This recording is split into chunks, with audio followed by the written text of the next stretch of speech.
It then showed the Lorraine house where Martha speaks, where the Lorraine family were having dinner. Helen was having a discussion with her family about a vacation they were going on the next coming of weeks. Meanwhile, the second dog in the family named Skits is randomly barking. Skits seems to be in trouble. I'll continue this later, Helen told her parents. Martha came in and said, "Don't worry yourself, Helen. I'll handle this." "Thanks, Martha," said Helen.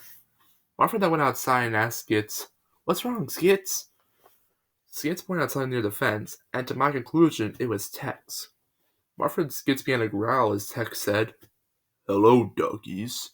Would you like to die?" Helen was somehow able to hear this and opened the back door.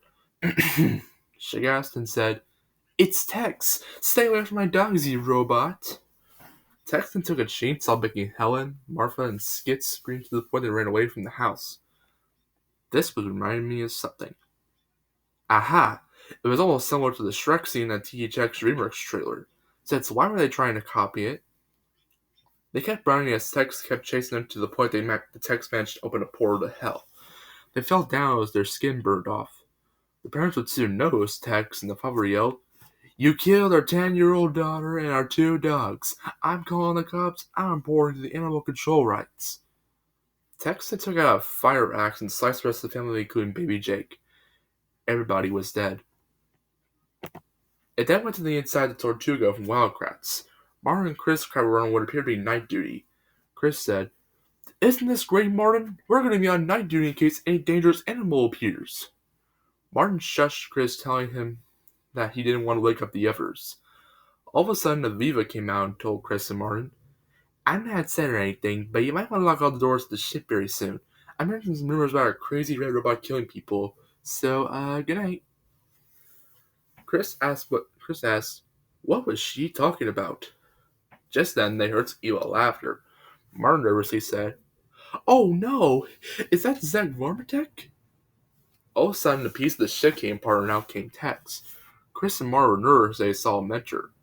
Tex said, "Hello there, Crab Brothers. Why is it that you're still up past your bedtime?"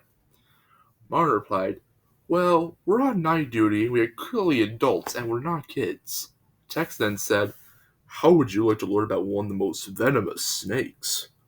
Chris asked Martin, "Have we learned about the most venomous snakes before?"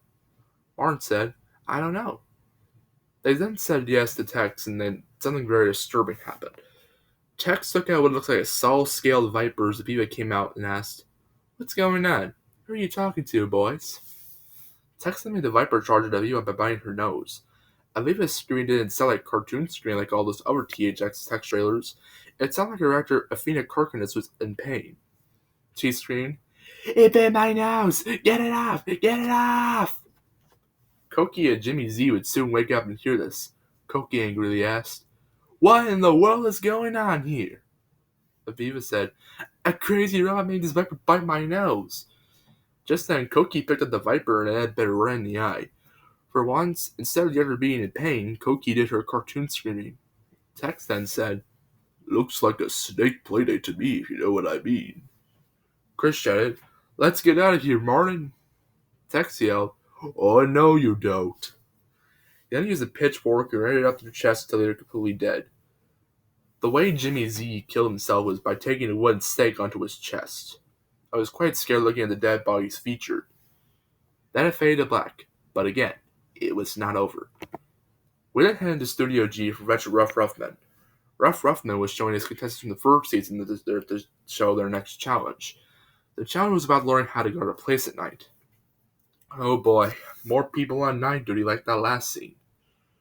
One of the instructions was, was to weaponize in case of emergency.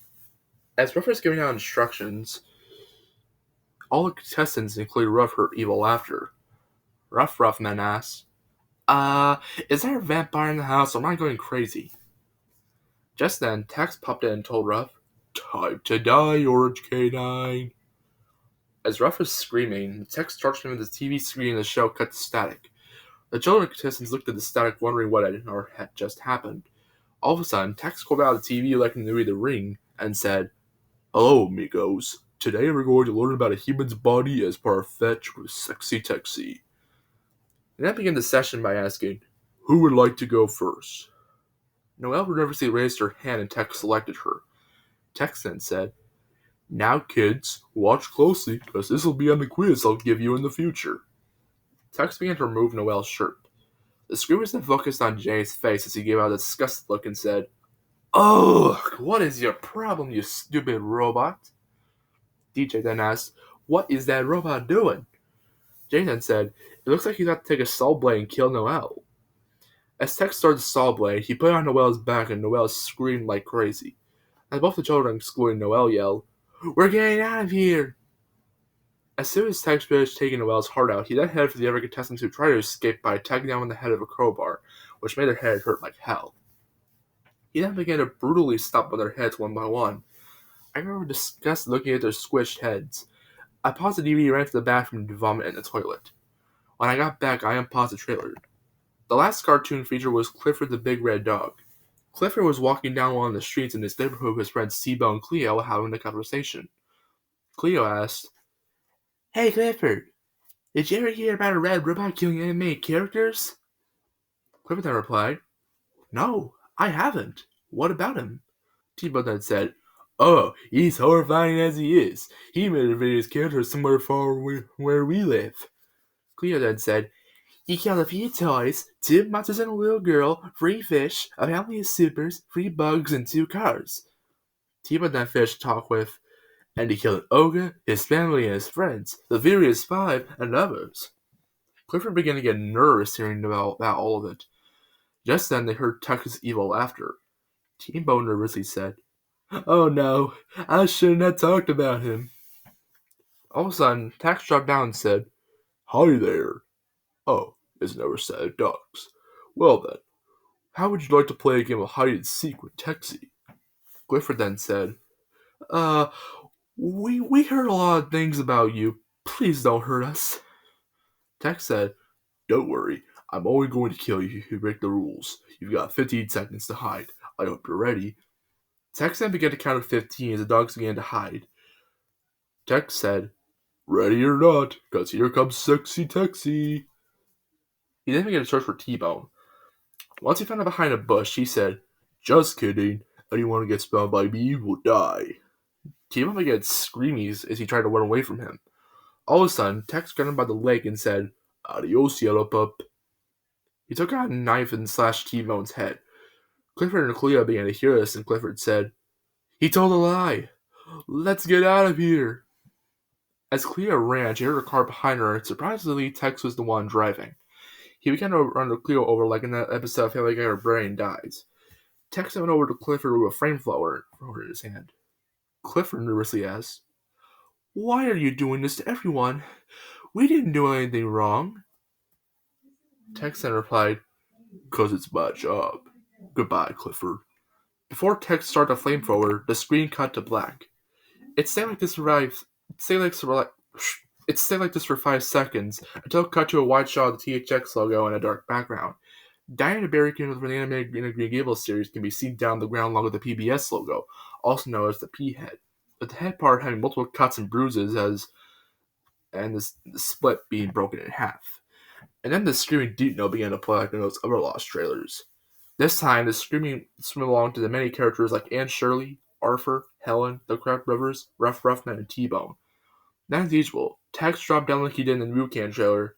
Tex then said, "Hello, PBS fans. I'm back at it again with buried favorite characters from a channel you may not have heard of called KQED Kids. Now, why did I bury your favorite characters again? Well, they mean nothing to me. And this is a punishment for people who are scared of me by watching them watch their favorite characters die. If you are scared of me, I'm going to come after you one day in the future. So long, amigo." As he flew away evilly laughing, the slogan dropped down saying the audience is listening. After that, it faded to black for about 10 seconds. For a moment I thought it was finally over. But after 10 seconds, a demented picture of Aunt Shirley came in. It was a scene from Carriage and has a bat fall dyeing her hair which particularly turns green and she gets shocked when she sees it. However, her eyes were black hollow holes with red pupils and her sockets were bleeding out of red substance. It was accompanied by what appeared to be a rather slow, loud, distorted, high-pitched version of Shrek's roar. The scream was so loud and made my ears bleed in the process. And that took me back to the menu. I was quite upset how they used Shrek's roar for Ants Jump Scare, even though Shrek was never owned by PBS in the first place. Before taking the DVD out, I looked at the bonus features. They were the first free text trailers, promos for most of the show's feature, and a link to KQED's website. After that, I took out the DVD and put it in a place where I could show the DVD to my parents later on. The next day, I showed the DVD to them, and they were terrified. Later that afternoon, I took the rare THX trailer DVD and smashed it.